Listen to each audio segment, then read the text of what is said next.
नमस्कार विद्यार्थी मित्रांनो, आजच्या यूट्यूब लेक्चरमध्ये सर्वांचं सहर्ष स्नेह स्वागत. मी श्री कोक्तरे एस सर आज इयत्ता 5वी स्कॉलरशिपमधील बुद्धिमत्ता या विषयामधील असणारे जे काही महत्त्वाचे 20 प्रश्न, आजपर्यंत विचारले जाणारे जे 20 प्रश्न आहेत, म्हणजे विविध परीक्षांमध्ये जे काही प्रश्न विचारलेले आहेत त्या प्रश्नांची आजच्या या लेक्चरमध्ये आपल्याला माहिती पाहिजे आहे. मित्रांनो, बुद्धिमत्ता हा असा घटक आहे की त्यामध्ये जेवढे क्वेश्चन्स आपण काढू तेवढे कमीच पडतात, बरोबर आहे.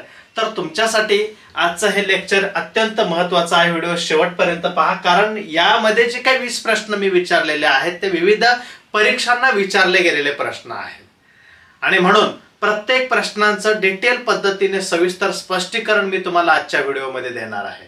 मित्रांनो, मागील आठवड्यामध्ये आपण एक लाईव्ह लेक्चरच्या माध्यमातून बुद्धिमत्तेतले काही 20 क्वेश्चन जे आहेत ते 20 क्वेश्चन्स पाहिलेले आहेत आणि आजच्या व्हिडिओमध्येही आपल्याला किती 20 प्रश्नांचा आढावा या ठिकाणी घ्यायचा आहे. चला तर बुद्धिमत्ता यामध्ये कोणत्या प्रकारचे प्रश्न विचारले गेलेले होते आणि सराव प्रश्न म्हणून त्या ठिकाणी कोणते आपण घेऊ शकतो त्याची माहिती या ठिकाणी पाहूया. बघा, पहिला प्रश्न काय दिलेला आहे मित्रांनो. फर्स्ट क्वेश्चन दिलेला आहे, कमळ, तगर, प्रहार, खारट, पसा. बघा, हे शब्द दिलेले आहेत, कमळ, तगर, प्रहार, खारट आणि पसा. या प्रत्येक शब्दातील मध्यभागी येणारे अक्षर घेऊन त्यापासून अर्थपूर्ण शब्द तयार करा. त्या अर्थपूर्ण शब्दातील मध्यभागी येणारे अक्षर कोणते ते लिहा. अशा प्रकारचा हा प्रश्न विचारलेला आहे. ओके, बघा, कमळ, प्रहार, तगर, प्रहार, खारट आणि पसा. यातला मध्यभागी येणारा शब्द बघा या ठिकाणी आहे म. कोणता शब्द आहे? म हा शब्द आहे. त्यानंतर यामध्ये आहे ग. यामध्ये काय आहे? ग. यामध्ये काय आहे? हा. त्यानंतर यामध्ये काय आहे? र. ओके, पसार मध्ये काय आहे? सा. मग याच्यापासून अर्थपूर्ण शब्दातील मध्यभागी येणारे अक्षर आपल्याला विचारलेला आहे. मध्यभागी येणारे अक्षर कोणतं असा प्रश्न विचारलेला आहे. यापासून अर्थपूर्ण शब्द कोणता तयार होतो? तर म हा सा ग र. कोणता शब्द तयार होतो?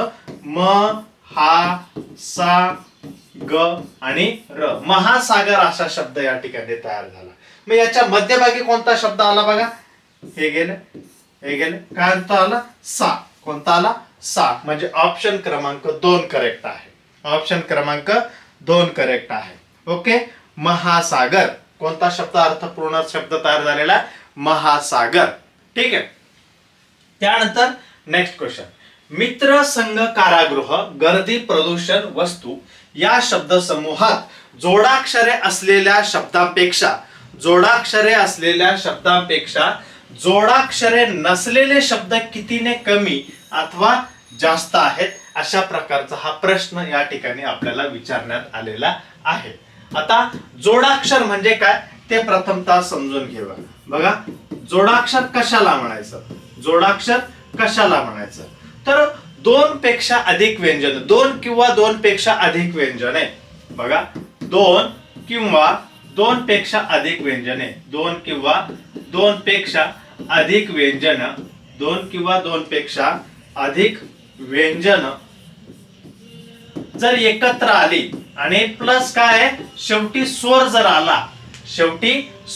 आला तर त्या शब्दाला आपण काय म्हणतो? जोड अक्षर असं म्हणतो. त्याला आपण थोडक्यात काय म्हणतो? जोड अक्षर असं म्हणतो. आता जोडाक्षर जे आहेत, ही जोडाक्षरे कोणकोणती आहेत?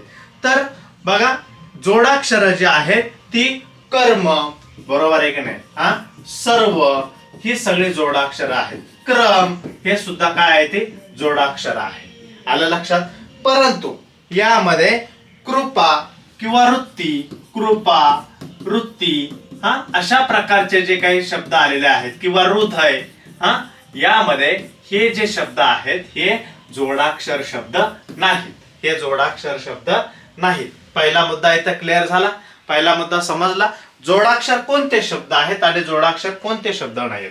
क्ष आणि ज्ञ वर्णमालेमध्ये क्ष आणि ज्ञ हे जे काही 2 अक्षर आहेत हे काय आहेत? जोडाक्षर आहेत. ओके, क्ष आणि ज्ञ लक्षात ठेवा.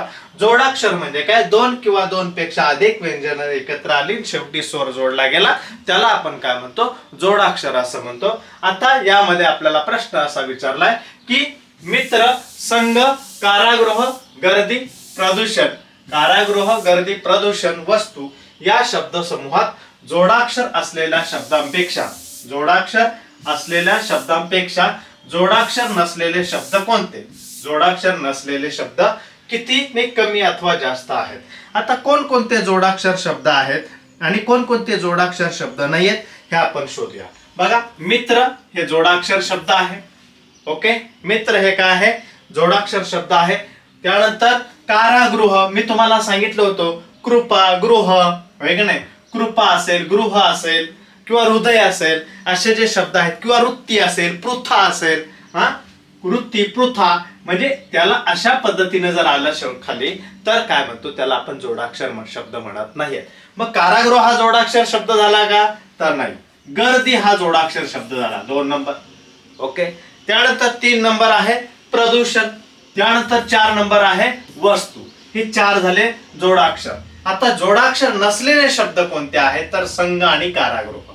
संघ आणि कारागृह म्हणजे 2 जोडाक्षर नाहीयेत, परंतु 4 जे शब्द आहेत ते जोडाक्षर आहेत. 4 शब्द काय आहेत, जोडाक्षर आहेत. म्हणजे या ठिकाणी ऑप्शन क्रमांक किती येऊ शकतो, तुम्ही याचा विश्लेषण करा आणि कमेंट बॉक्स मध्ये याचं उत्तर टाईप करा, कारण तुम्हाला मी याची क्लुप्ती दिलेली आहे. ओके, नेक्स्ट बघा. अक्षरमालेतील प्रत्येक गटातील पहिले 3 अक्षरे घेऊन अक्षरमाला तयार केल्यास शेवटून 5वे येणारे अक्षर कोणते? अक्षरमालेतील प्रत्येक गट लक्षात घ्या. समजा इथं बघा A B C D, okay, त्यानंतर E अशा पद्धतीचे हे पहिला गट असतो.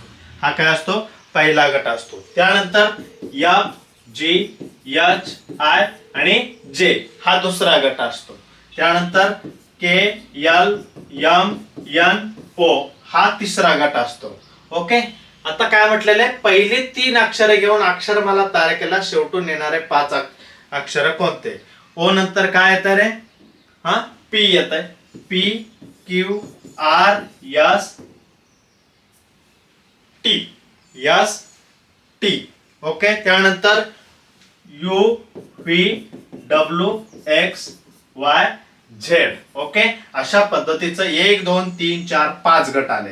यातली पहिली 3 अक्षरे घ्यायची. बघा, A B C घेतला, A B C, त्यानंतर F G H घेतला, F G H, त्यानंतर K L M घेतला, K L M, त्यानंतर P Q R घेतला, P Q R, त्यानंतर U V W घेतला, U V W. आता पहिली 3 अक्षरे घेऊन आपण अक्षरमाला तयार केला, शेवटून येणारे 5वे अक्षर म्हणजे 1 2 3 4 5 कोणता आला, Q, म्हणून ऑप्शन क्रमांक 2. या पद्धतीने हा क्वेश्चन या ठिकाणी विचारण्यात आलेला होता. बघा, प्रत्येक 3 गट जे आहेत ते 3 गट घ्यायचे, 5 गट लिहायचे. त्यानंतर यातले 3 3 3 असे शब्द सोडून अक्षर निवडून त्यांची एक अक्षरमाला तयार करायची आणि त्यामधील 5वे अक्षर शोधायचे. ओके, समजला प्रश्न? नेक्स्ट बघा. शुभ्र, हिरवागार, विनोदी, उंची, हुशार, रंगीत या शब्दांच्या गटात न बसणारा शब्द कोणता? गटात न बसणारा शब्द मित्रांनो यामध्ये आपल्याला विचारण्यात आलेला आहे. गटात न बसणारा शब्द कोणता? गटात न बसणारा शब्द कोणता? ओके, शुभ्र, हिरवागार, विनोदी, उंची, हुशार आणि रंगीत असे शब्द दिलेले आहेत. बघा, शुभ्र, हिरवागार, विनोदी, हुशार आणि रंगीत हे काय आहेत? विशेषण आहेत. हे काय आहेत?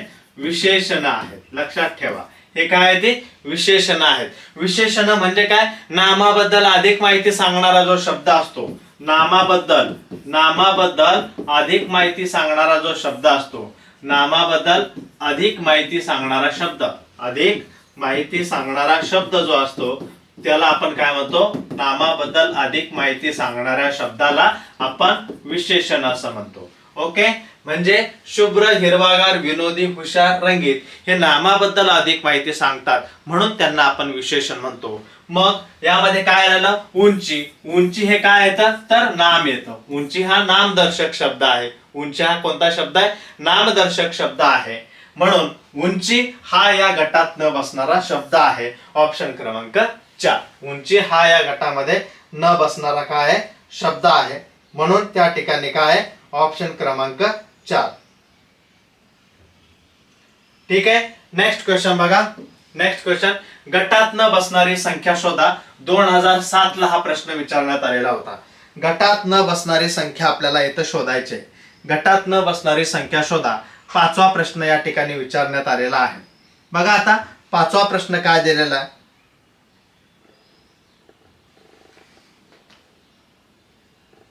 5वा प्रश्न बघा काय दिलेला आहे? गटात न बसणारा शब्द शोधा. आपल्याला या ठिकाणी काय करायचं आहे? गटात न बसणारा शब्द संख्या शोधायचे. काय शोधायचे? संख्या शोधायचे. 2007 ला हा प्रश्न त्या ठिकाणी विचारण्यात आलेला होता. आता इथं बघा 4चा वर्ग जर मी घेतला, 4चा वर्ग किती रे? 16. 4चा वर्ग किती? 16. त्याच्यामध्ये जर अधिक 1 केलं, उत्तर किती आलं? 4चा वर्ग 16. 16 अधिक 1 उत्तर किती आलं? 17. ठीक आहे. त्यानंतर आपण 6चा वर्ग घेतला. इथं 6चा वर्ग अधिक 1. 6चा वर्ग किती रे? 36. 36 अधिक 1 बरोबर किती? 37. ओके. 17, 37. 10 कसे आलेले ती? 10 कसे आलेले? 3चा वर्ग अधिक 1. 3चा वर्ग अधिक 1. 3चा वर्ग किती? 9 अधिक 1 बरोबर किती? 10. मग 24 काय झालेला आहे? 5चा वर्ग वजा 1 आलेला आहे, कारण 5चा वर्ग आहे 25 आणि वजा 1 बरोबर 24. म्हणून गटात न बसणारा शब्द संख्या कोणती आहे? 24 आहे. गटात न बसणारी संख्या कोणती आहे? 24 आहे. ठीक आहे. नेक्स्ट क्वेश्चन बघा. खालील संख्या मालिकेत प्रश्नचिन्हाच्या जागी अनुक्रमे कोणती संख्या येईल? अशा प्रकारचा हा प्रश्न या ठिकाणी विचारलेला आहे. या ठिकाणी आपल्याला संख्या मालिका सुद्धा दिलेली आहे. संख्या मालिका दिलेली आहे आणि आपल्याला काय विचारलंय? गटात अनुक्रमे कोणती संख्या येईल? अशा प्रकारचा हा प्रश्न विचारण्यात आलेला आहे. आता यामध्ये बघा 1, 4, 9, 16 आणि 25. ओके. 1, 4, 9, 16 आणि 25 ह्या काय आहेत रे? वर्ग संख्या दिलेल्या आहेत. म्हणजे हा वर्ग संख्यांचा गट आहे. हा काय आहे? वर्ग संख्यांचा गट दिलेला आहे. वर्ग संख्यांचा हा गट दिलेला आहे. मग आता 2, 3, 5, 7 आणि 11 हा गट कोणता दिलेला आहे? मूळ संख्यांचा दिलेला आहे. कोणता गट दिलेला आहे? मूळ संख्यांचा गट दिलेला आहे. तो कोणता आहे? 2, 3, त्यानंतर 5, 7 आणि 11 हा मूळ संख्यांचा गट मित्रांनो दिलेला आहे. मग इथं 25 नंतर काय येणार आहे? 25 नंतर कोणता गट येणार आहे? वर्ग संख्या 36. काय येणार आहे? 36 येणार आहे. त्या ठिकाणी ऑप्शन क्रमांक किती येणार आहे? 2. ऑप्शन क्रमांक किती येणार आहे? 2. म्हणजे या ठिकाणी 25 नंतर 36 ही वर्ग संख्या त्या ठिकाणी आली. ओके. त्यानंतर नेक्स्ट बघा 401, 524, 647, 769 आणि 893 या मालिकेतील चुकीचं पद कोणतं? या मालिकेमध्ये चुकीचं पद कोणतं? अशा प्रकारचा हा प्रश्न या ठिकाणी विचारलेला आहे. आपल्याला चुकीचं पद शोधायचं आहे.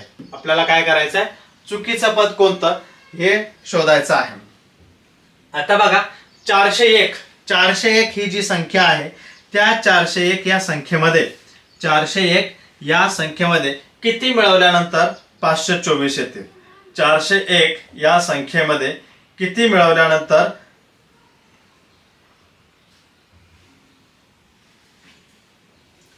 524 येतील? आता 401 मध्ये त्या ठिकाणी 123 जर आपण मिळवले, 401 मध्ये 123 मिळवले, 3 आणि 1 4, 2 आणि 2, 4 आणि 1 किती? 5, 524 आले.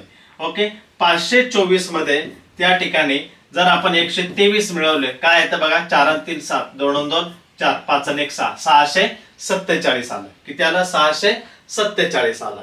ओके, 647 मध्ये आणि 123 मिळवले आणि 123 मिळवले, किती येणार? 7 आणि 3 10, 4 5 6 आणि 1 7, 6 आणि 1 7, 770 यायला पाहिजे, परंतु इथे किती आलेले आहे? ते 769 आलेले आहेत. ओके, 769 आलेले आहेत, म्हणजे 769 हा गटात न बसणारा पद आहे. आलं लक्षात? या ठिकाणी काय प्लस 123 करत जायचे, प्लस 123 करत जायचंय. ठीक आहे. त्यानंतर नेक्स्ट क्वेश्चन, 8वा प्रश्न बघा. 3412, 4520 आणि 2510 2021 साली हा प्रश्न विचारण्यात आलेला होता. 2021 साली हा प्रश्न विचारण्यात आलेला होता. आता यामध्ये बघा काय दिलेलं आहे? 3 गुणिले 4, 3 गुणिले 4 बरोबर 4 तरी किती रे? 12. म्हणजे एका काळी दशक स्थानावरचा जो अंक आहे तो या ठिकाणी किती आला? 12 आला. आता इथं बघा 4 गुणिले 5, 4 पंचे 20, 4 पाचे 20. ओके, त्यानंतर इथं 2 गुणिले 5, 2 गुणिले 5 म्हणजे किती आला? 10. तर याच्या पुढचा अंक काय येईल? याच्या पुढचा अंक कोणता येईल? तर 4 गुणिले 4, 4 गुणिले 4 किती आला? 16. म्हणजे ऑप्शन क्रमांक 4 करेक्ट आहे. आलं लक्षात? ऑप्शन क्रमांक 4 करेक्ट आहे. 4 गुणिले 4, 4 चौक 16. ठीक आहे. इथं बघा 5 चौक 20 आलं पाहिजे. इथं 2 गुणिले 0 0, 2 गुणिले 1 3, बे 1 बे 2. म्हणजे या ठिकाणी चौथा ऑप्शन जो आहे तो याच्याशी बरोबर संबंधित आहे, रिलेटेड आहे, म्हणून ऑप्शन क्रमांक 4. त्यानंतर 9वा प्रश्न बघा. 65 83 92 2020 ला मित्रांनो हा प्रश्न विचारलेला आहे. 65, त्यानंतर 83 आणि 92. आता यामध्ये काय संबंध आहे तो आपल्याला शोधून पुढचं पद जे आहे ते पुढचं पद काढायचंय. बघा 6 अधिक 5, 6 अधिक 5 किती आला? 11. 65 बरोबर 6 अधिक 5 बरोबर किती? 11. आता 8 आणि 83, 83. 8 अधिक 3, 8 आणि 3 किती झाले रे? 11 झाले. 92 बरोबर 9 अधिक 2 बरोबर किती झाले? 11 झाले. मग असे कोणतं पद आहे की त्यांच्या अंकांचे बेरीज किती यायला पाहिजे? 11 यायला पाहिजे. मग असं कोणतं पद आहे? 5 आणि 4 9 झाले, 7 आणि 7 14 आणि 15 झाले, 7 आणि 4 किती झाले रे? 11 झाले. 7 आणि 4 किती झाले? 11 झाले. म्हणजे 47 बरोबर 4 अधिक 7, 7 आणि 4 11. म्हणजे या ठिकाणी पर्याय क्रमांक 3. पर्याय क्रमांक किती आला? 3 आला. ठीक आहे. 10वा प्रश्न बघा. 8525, 7612, 9372. 10वा प्रश्नाचं उत्तर आपल्याला शोधायचं आहे. ओके, आता या ठिकाणी जर आपण निरीक्षण केलं या उदाहरणाचं व्यवस्थित तर मित्रांनो काय लक्षात येत आहे? बघा 8525 या ठिकाणी 5 आणि 5 किती झाले? 10. आणि 8 आणि 2 किती झाले? 10 झाले. 10 वजा 10, 10 वजा 10 0. म्हणजे याला 11 ने पूर्ण भाग जातो, 11 ने पूर्ण भाग जातो, 11 ने निशेष भाग जातो. तुम्हाला 11ची कसोटी माहिती आहे, 11ची कसोटी माहिती आहे, होय की नाही? एकाड एक संख्या ज्या आहेत त्या एकाड एक संख्या घ्यायच्या आणि त्याच्यातील जो फरक आहे तो जर 0 किंवा 11 त्या ठिकाणी आला असेल, ओके, तर त्याला 11 ने पूर्ण भाग जातो. या ठिकाणी बघा 6 आणि 2 किती झाले? 8 झाले. 6 7 8, 7 आणि 1 किती झाले? 8 झाले. म्हणजे या ठिकाणी 8 वजा 8 बरोबर उत्तर किती आलं? 0. म्हणजे 11 ने याला देखील पूर्ण भाग जातो. त्यानंतर 9 आणि 7 किती झाले? 16 झाले. ओके, 3 आणि 2 किती झाले? 5 झाले. 16 मधून 5 गेले, उत्तर आले 11. म्हणजे याला देखील 11 ने भाग जातो. मग अशी कोणती संख्या आहे की त्या संख्येला 11 ने पूर्ण भाग जाईल? अशी संख्या जी आहे ती या ठिकाणी आपल्याला शोधायची आहे. आता बघा 5 आणि 2 किती झाले? 7 झाले. 8 आणि 4 12 झाले. 12 वजा 7, 12 वजा 7 किती आले?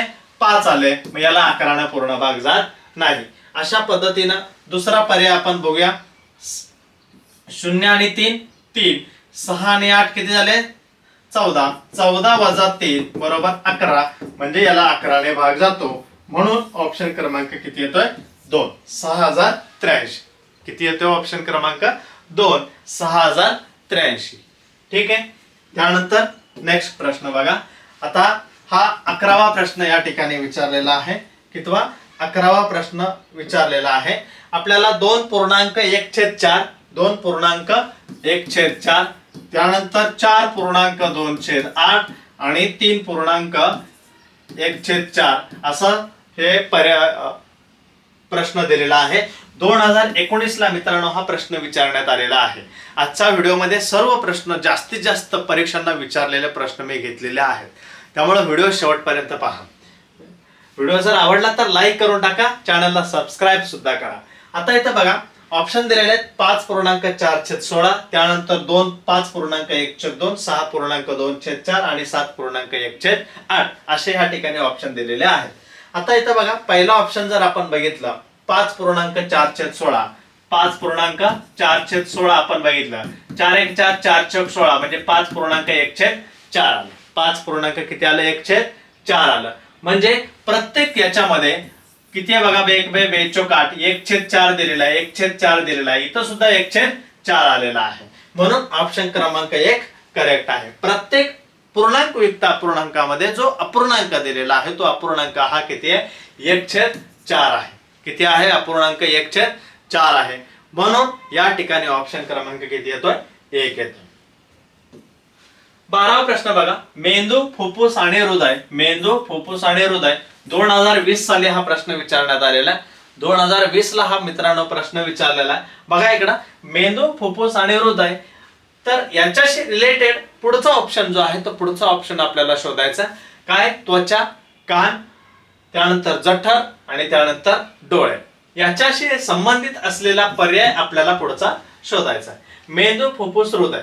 त्वचा ही कुठं असते?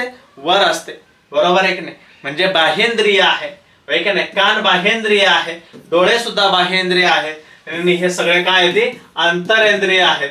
हे सगळे काय आहेत? अंतरेंद्रिय आहे, म्हणजे आपल्या अंतर्भागामध्ये आहेत. आणि म्हणून या ठिकाणी जठर जे आहे हे ऑप्शन बरोबर आहे. जठर हे आपल्या अंतर्भागामध्ये आहे, शरीराच्या अंतर्भागातील आणि बाह्य भागातील असा संबंध या प्रश्नामध्ये दिलेला आहे. परिसर भाग 1 मधला हा प्रश्न विचारलेला आहे.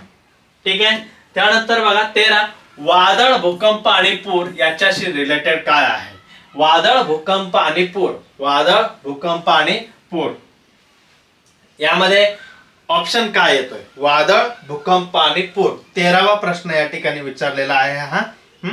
तर या 13व्या प्रश्नामध्ये वादळ, भूकंप आणि पूर हे सर्व काय आहे? नैसर्गिक आपत्ती आहे. ह्या काय आहे? नैसर्गिक आपत्ती आहेत. नैसर्गिक आपत्ती आहेत. वादळ, भूकंप आणि पूर. मग यामध्ये काय? अपघात, संकट हे काय? मानव निर्मित आहे, होय की नाही? तर दुष्काळ जे आहे हे काय आहे? नैसर्गिक आपत्ती आहे. म्हणून ऑप्शन क्रमांक 4 येतोय. दुष्काळ हे काय आहे? नैसर्गिक आपत्ती आहे, म्हणून ऑप्शन क्रमांक 4 येतो. ठीक आहे. नेक्स्ट बघा, लोखंड, विटा आणि वाळू 2020 ला प्रश्न विचारलेला आहे. 2020 ला हा प्रश्न विचारलेला आहे. लोखंड, विटा आणि वाळू. आता इथं बघा लोखंड, विटा, वाळू हे सर्व काय आहे? बांधकामाचं साहित्य आहे. हे काय आहे? बांधकाम साहित्य विचार दिलेला आहे. आता बांधकाम साहित्य आहे, मग यातलं काय? कापूस काय बांधकाम साहित्य का? नाहीये. कोळसा नाहीये, कापूस नाहीये, धागा नाहीये. ओके, म्हणजे काय राहिला? सिमेंट. सिमेंट हे आपण बांधकामामध्ये वापरतो, म्हणून ऑप्शन क्रमांक 4 योग्य आहे. नेक्स्ट बघा, अहमद पश्चिमेला 18 किलोमीटर गेला, नंतर तो दक्षिणेला 11.5 किलोमीटर गेला. मॅरेथॉन प्रश्न आहे हा. 15वा प्रश्न बघा, या ठिकाणी बऱ्याच वेळा हा प्रश्न विचारलेला असतो. अहमद पश्चिमेला 18 किलोमीटर गेला, 18 किलोमीटर गेला, नंतर तो दक्षिणेला 11.5 किलोमीटर गेला, त्यानंतर पूर्वेला 6.5 किलोमीटर गेला, नंतर उत्तरेला 11.5 किलोमीटर गेला. ओके, त्या ठिकाणी जाऊन थांबला, तर तो मूळ ठिकाणापासून किती किलोमीटर अंतरावर आहे? अशा प्रकारचा हा मित्रांनो प्रश्न या ठिकाणी विचारलेला आहे. आता समजा तो या ठिकाणी उभा आहे. ओके, याला आपण म्हणूया त्याचं मूळ स्थान म्हणूया. या ठिकाणी तो उभा आहे, या मूळ स्थानी तो उभा आहे. आता इथून तो निघाला, कुठे गेला? पश्चिमेला गेला. कुठे गेला? पश्चिमेला गेला. आता हा जो काय बोर्ड आहे, या बोर्डाची ही दिशा असते उत्तर, ही दिशा असते दक्षिण. ओके, उत्तर दक्षिण ही असते पूर्व आणि हे काय असते? पश्चिम. ओके, या पद्धतीने दिशा ज्या आहेत त्या दिशा आपण लक्षात ठेवल्या पाहिजेत. आता तो मूळ स्थान या ठिकाणी आहे. ओके, तिथून तो पश्चिमेला म्हणजे या दिशेला आला. पश्चिमेला किती? या दिशेला आला. या दिशेला आल्यानंतर तो किती? 18 किलोमीटर आलेला आहे. या ठिकाणी तो 18 किलोमीटर आलेला आहे. नंतर तो दक्षिणेला म्हणजे खाली, दक्षिण म्हणजे कुठे आहे रे, खाली आहे, खाली आहे, म्हणून तो दक्षिणेला किती 6.5 किलोमीटर आलेला आहे. सॉरी, दक्षिणेला 11.5 किलोमीटर आलेला आहे. इथं तो 11.5 किलोमीटर आला. ओके, त्यानंतर पूर्वेला 6.5 किलोमीटर गेला. पूर्वेला म्हणजे कुठं, या दिशेला, इकडं पूर्व आहे. ओके, म्हणून तो या ठिकाणी किती गेलेला आहे, 6.5 किलोमीटर गेलेला आहे. 6.5 किलोमीटर गेलेला आहे. आता नंतर उत्तरेला, उत्तर कुठे आहे, वर आहे, म्हणून तो उत्तरेला या ठिकाणी किती गेलेला, 11.5 किलोमीटर गेलेला आहे. ओके, या ठिकाणी जाऊन तो थांबला आहे. या ठिकाणी तो काय झाला, थांबला. तर तो मूळ ठिकाणापासून किती किलोमीटर अंतरावर आहे, म्हणजे त्याचं जे हे मूळ स्थान आहे इथून इथपर्यंतचं अंतर किती, इथून इथपर्यंतचं अंतर किती, असा हा प्रश्न विचारलेला आहे. बघा, हे जे अंतर आहे हे 6.5, हे सुद्धा किती असणार आहे, 6.5 असणार आहे. आणि हे टोटल किती आहे, 18 किलोमीटर आहे. टोटल किती आहे, 18 किलोमीटर आहे. म्हणजे 18 किलोमीटर मधून 6.5 काय करा, एवढं अंतर मायनस करा, म्हणजे एवढं अंतर शिल्लक राहील. ते काय असणार आहे आपलं उत्तर. 18 मधून 6.5 गेले, 18 मधून 6.5 गेले. इथं बघा हातचा जात नाहीये, शून्यातून 5 जात नाही, मग इथं 7 झाले, इथं किती झाले, 10 झाले. 10तून 5 गेले 5, 10तून 5 गेले 5. ओके, 7 मधून 6 गेले 1, आणि या ठिकाणी 1 म्हणजे उत्तर किती आलं रे, 11.5 किलोमीटर. 11.5 किलोमीटर हे काय झालं त्याचं उत्तर, 11.5 किलोमीटर.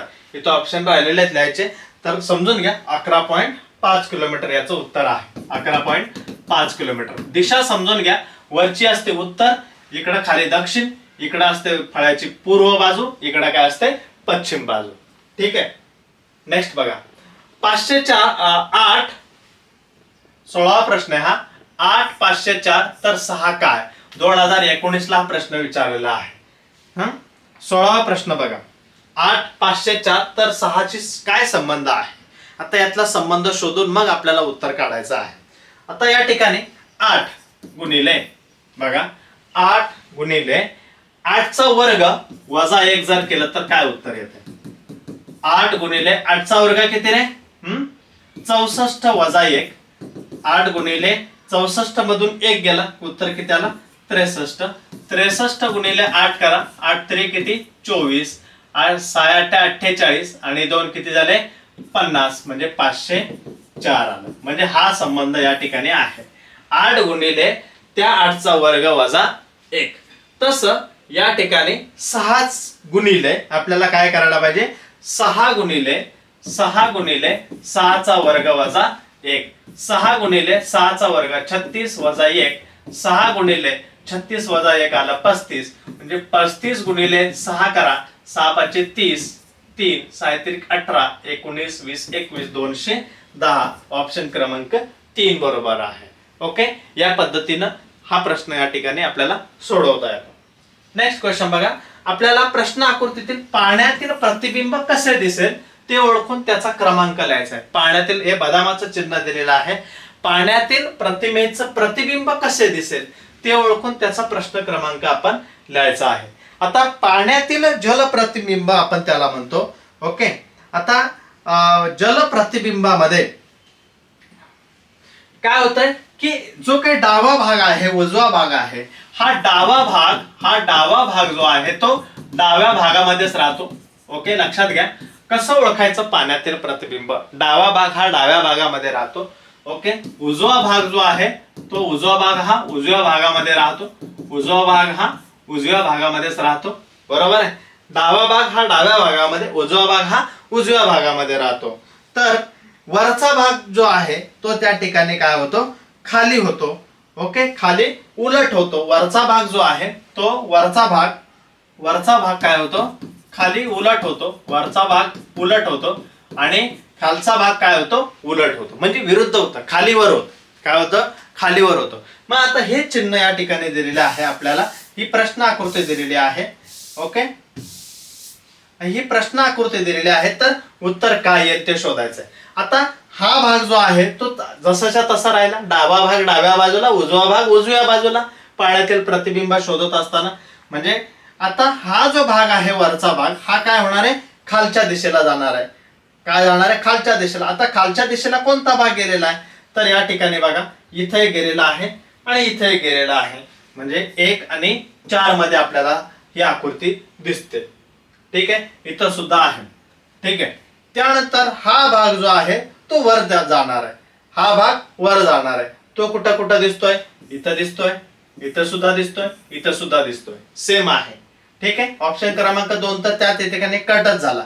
आता मधलं जे बदामाचं चिन्ह आहे त्याचं आपण निरीक्षण करूया. मध्ये जे बदामाचं चिन्ह आहे त्याचं निरीक्षण करूया. आता हे जे चिन्ह आहे ते जसंच्या तसं इथं आलेलं आहे. याच्यामध्ये सुद्धा काय होणार आहे, चेंजेस होणार आहे. ती हा भाग खाली दिसणार आहे आणि हा वर दिसणार आहे. म्हणजे ऑप्शन क्रमांक 1 सुद्धा कट झाला. यामध्ये काय झालं रे, हे अशा पद्धतीने दर्शवलेलं चिन्हच चेंज झालेलं आहे. यामध्ये काय झालंय, चिन्हच बदलून टाकलंय. म्हणजे तिसरा ऑप्शन सुद्धा गेला. मग काय राहिलं, ऑप्शन क्रमांक 4. ऑप्शन क्रमांक 4 या पर्यायामध्ये योग्य आहे. ओके, त्यानंतर नेक्स्ट बघा, मुलाचे आजचे वय आईच्या, मॅरेथॉन प्रश्न आहे. हा मॅरेथॉन प्रश्न आहे, खूप महत्वाचा आहे. 2018 साली प्रश्न विचारलेला आहे. 2018 प्रश्न विचारलेला आहे मित्रांनो. मुलाचे आजचे वय आईच्या आजच्या वयाच्या 1/2, हे काय आहे, 1/2 पट्टीपेक्षा 4 ने कमी असून मावशीच्या आजच्या वयाच्या पट्टीपेक्षा 2 ने जास्त आहे. व्यवस्थित बघा, व्यवस्थित समजून घ्या. प्रश्न काय दिलेला आहे, जर आईचे आजचे वय 42 वर्ष असल्यास मावशीचे 2 वर्षापूर्वीचे वय किती वर्ष असेल. हे 1/3 चुकून झालेलं आहे तिथं. थोडा प्रश्न जो आहे तो समजून घ्या. ओके, आता इथं मुलाचे आजचे वय, मुलाचे आजचे वय, उदाहरण जे आहे ते आपण 2दा वाचा. उदाहरण काय करा, 2दा वाचून घ्या. उदाहरण 2दा वाचल्यानंतर मग तुमच्या लक्षात येईल. बघा, मुलाचे आजचे वय जे आहे ते आईच्या आजच्या वयाच्या 1/2 पट्टीपेक्षा 4 ने कमी. म्हणजे मुलाचे वय, इथं मी लिहितो मुलाचे वय. मुलाचे वय काय झालेलं आहे, आईच्या वयाच्या, आईचे वयाच्या म्हणजे आईचे वय असं आपण म्हणूया. आईचे वयाच्या किती पट रे, 1/2 पट. म्हणजे 1/2.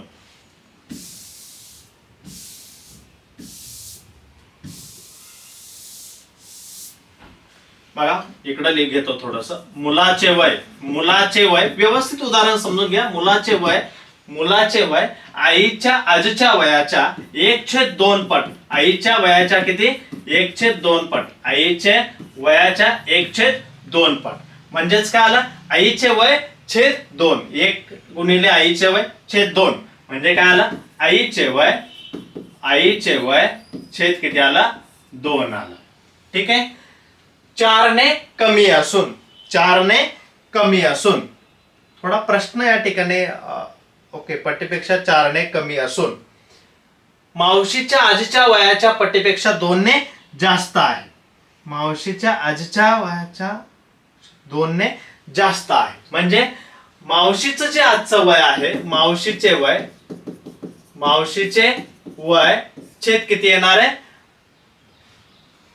1/3 पट्टीपेक्षा. तिथं म्हणायला पाहिजे होतं आजच्या वयाच्या 1/3 पट्टीपेक्षा. हे खाली आलेलं आहे, तेच म्हटलं काहीतरी शंका आहे. मावशीच्या आजच्या वयाच्या 1/3 पट्टीपेक्षा 2 ने जास्त आहे. म्हणजे 1/3 म्हणजे 3, किती, 2 ने जास्त आहे. तर आईचे आजीचे वय 42 वर्ष असल्यास मावशीचे 2 वर्षापूर्वीचे वय किती वर्ष असेल, असा प्रश्न हा विचारलेला आहे.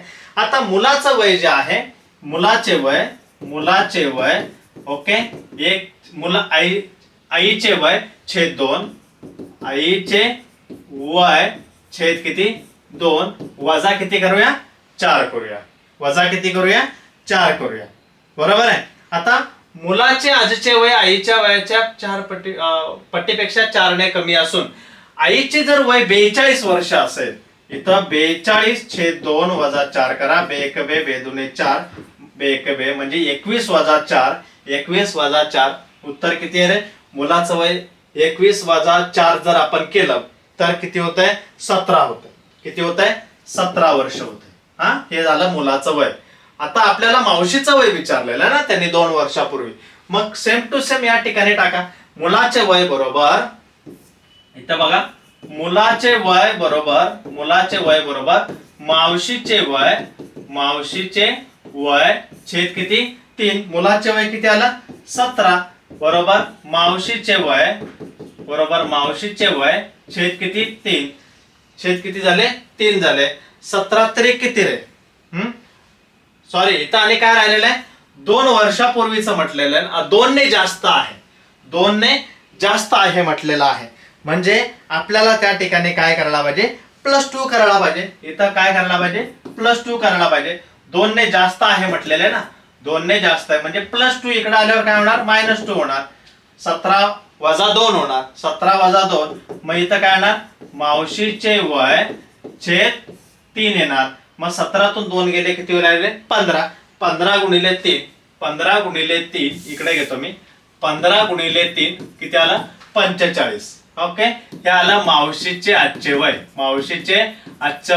45. 2 वर्षापूर्वी ती किती असणार आहे 45 वजा 2 म्हणजे 43 वर्ष. ऑप्शन क्रमांक 1 करेक्ट आहे. पुन्हा एकदा मी इथं समजून सांगतो. मुलाचं वय जे आहे ते आईच्या वयाच्या 1/2 म्हणून आईचं वय छेद 2 त्याच्या -4 आहे म्हणून -4 घेतलं. ओके, हे आणि हे मावशीचं वय छेद 3 वजा अधिक 2 कारण इथं म्हटलेलं 2 ने जास्त आहे म्हणून अधिक 2 केलेलं आहे. आता याच्या ठिकाणी आईचं वय जे आहे ते आजचं वय जर 42 असेल तर 42 भागिले 2 21 मधून 4 गेले 17. ओके, त्याच किमती काय टाकलेल्या आहेत या समीकरणामध्ये टाकलेल्या आहेत. मुलाचं वय 17 मावशीचं वय छेद 3 हे अधिक 2 आहे तिकडे आल्यावर वजा 2 झाले. 17 तून 2 गेले 15. 15 तिरकस गुणाकार केला 15 त्रिक 45 आणि 45 मधून 2 गेले 43 म्हणून ऑप्शन क्रमांक 1 येतो. ओके, त्यानंतर हा बघा प्रश्न आकृती आपल्याला इथं विचारलेले आहे. 19वा प्रश्न आहे हा. प्रश्न आकृती दिलेल्या आहेत आणि आपल्याला उत्तर आकृत्या सुद्धा दिलेल्या आहेत. त्याच्यामध्ये सहसंबंध जो आहे तो शोधून आपल्याला त्याचा पर्याय जो आहे तो पर्याय शोधायचा आहे. ओके, आता इथं बघा काय दिलेलं आहे की ही जी आकृती आहे ती इकडे गेलेली आहे. ओके, हे टोक इथं गेलेलं आहे बघा इथं आहे. तसं हे इकडे जाणार आता म्हणजे इथं आलं. हे काय झालेलं आहे इकडे गेलेलं आहे. ओके, हे काय झालेलं आहे खाली आलेलं आहे म्हणजे घड्याळाच्या दिशेने घटीवत झालेला आहे. ओके, घटीवत आपण त्याला शब्द वापरतो. घड्याळाच्या दिशेने क्लॉकवाईज त्या आकृत्या काय झालेल्या आहेत ती फिरलेल्या आहेत. मग काय होणार आहे हे इथं जाणार आहे. हे कुठं इथं जाणार आहे. हे काय जाणार आहे वर जाणार आहे. बरोबर आहे की नाही. आणि हे असं कुठं दर्शवलेलं आहे बघा कोणत्या ठिकाणी दर्शवलेलं आहे. ही आकृती इथं ही बाजू जी आहे ती इकडे जायला पाहिजे. असं कुठं आहे 1 आणि 2 मध्ये आहे. 1 आणि 2 मध्ये आहे. ओके, आता हे जे आहे हे कुठे गेलेलं आहे हे इकडं आलेलं आहे. बघूया ते कुठं आहे. ते इथं दिलेलं आहे, इथं पण दिलेलं आहे. ओके, हा त्रिकोण इकडे गेलेला आहे. मग इथं त्रिकोण हा इथं खाली झालेला आहे आणि इथं मात्र बरोबर आलेला आहे म्हणून ऑप्शन क्रमांक 4 योग्य आहे. ठीक आहे, शेवटचा प्रश्न बघा. 5 सप्टेंबरला शिक्षक दिन आहे तर 11 मेला काय आहे. 11 मेला काय आहे अशा प्रकारचा हा प्रश्न या ठिकाणी विचारलेला आहे. मित्रांनो, हुतात्मा दिन कधी असतो. 5 सप्टेंबरला शिक्षक दिन असतो. हुतात्मा दिन कधी असतो तर 30 जानेवारी जो आहे 30 जानेवारीला हुतात्मा दिन असतो. 30 जानेवारीला हुतात्मा दिन असतो. देशाचे राष्ट्रपिता महात्मा गांधीजी यांचं निधन ज्या वेळेस झालं 30 मेला वेगळे नाही त्याने शेवटी हेराम असा शब्द वापरला. 30 जानेवारीला त्यांचं निधन झालं आणि म्हणून 30 जानेवारी हा त्यांना आदरांजली व्हावी म्हणून काय झालं पाळला जातो हुतात्मा दिन पाळला जातो. हुतात्मा दिन कधी असतो 30 जानेवारी. ओके, शिक्षण दिन कधी असतो तर 11 नोव्हेंबरला शिक्षण दिन असतं. 11 नोव्हेंबरला शिक्षण दिन असतो. भारत स्वतंत्र झाल्यानंतर पहिले शिक्षण मंत्री म्हणून अबुल कलाम आझाद हे देशाचे पहिले शिक्षण मंत्री यांच्या स्मरणार्थ 11 नोव्हेंबर हा शिक्षण दिन पाळला जातो. शिक्षक दिन वेगळा, शिक्षण दिन वेगळा. लक्षात घ्या, शिक्षक दिन हा 5 सप्टेंबरला असतो. कोणाच्या स्मरणार्थ डॉक्टर सर्वपल्ली राधाकृष्णन ओके यांच्या स्मरणार्थ आपण शिक्षक दिन पाळला जातो. ओके, देशाचे पहिले उपराष्ट्रपती डॉक्टर सर्वपल्ली राधाकृष्णन. त्यानंतर कामगार दिन तुम्हाला माहिती आहे, कामगारांच्या सन्मानार्थ त्या ठिकाणी 1 मेला आपण पाळतो. आणि मग राहिला का तंत्रज्ञान दिवस. तंत्रज्ञान दिवस हा कधी पाळला जातो? 11 मेला. 11 मेला टेक्नॉलॉजी डेज आपण पाळतो. 11 मे हा तंत्रज्ञानाचा दिवस आहे. ओके, अशा पद्धतीचे आजच्या व्हिडिओमध्ये आपण एकूण 20 प्रश्नांचा अभ्यास केलेला आहे. ओके, नेक्स्ट व्हिडिओ लवकरच घेऊन येईल मी. त्याच्यामध्ये सुद्धा अशाच प्रकारचे नवीन नवीन क्वेश्चन जे आहेत ते तुम्हाला बघायला मिळतील. चॅनलवर नवीन असाल तर चॅनलला सबस्क्राईब करा. आणि तुम्हाला या व्हिडिओमधून थोडाफार तरी फायदा झाला असेल तर लाईक करून टाका व्हिडिओला. ओके, आणि जास्तीत जास्त विद्यार्थ्यांना शेअर करा. थँक्यू.